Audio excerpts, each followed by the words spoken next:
Moussa Bilal Biram, un des rescapés des geôles d'Aziz.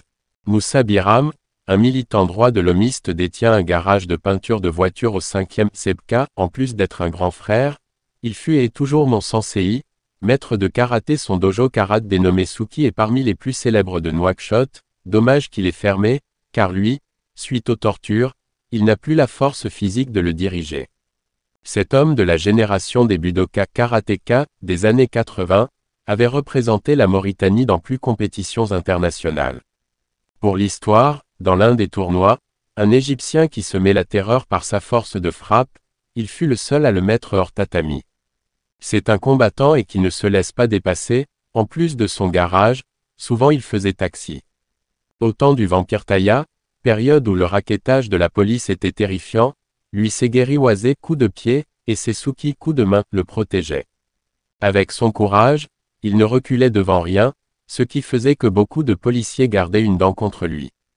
Avec l'avènement d'Ira, je l'avais présenté à Biram Daebide et il fut parmi mes recrues vers 2014, j'avoue qu'il ne m'a pas déçu, oui.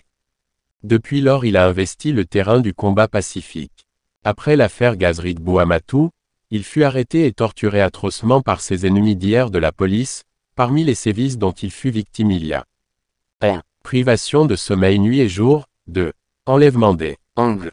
3. Pincement progressif des menottes autour des tibias. 4. Broyant de ses parties intimes testicules.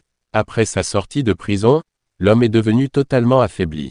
Il traîne de nombreuses séquelles dont entre autres, urine de sang et d'après les médecins qu'il avait consultés à Dakar et en France, le risque de stérilité est grand, aussi une fuite séquentielle de mémoire, des articulations qui se gonflent, des ongles meurtris. Parfois s'il le raconte son calvaire, l'homme courageux que je connais ne peut garder ses larmes. Le Dieu est juste, ma conviction est, qu'il ne laissera pas ses actes impunis. Maham Youssouf.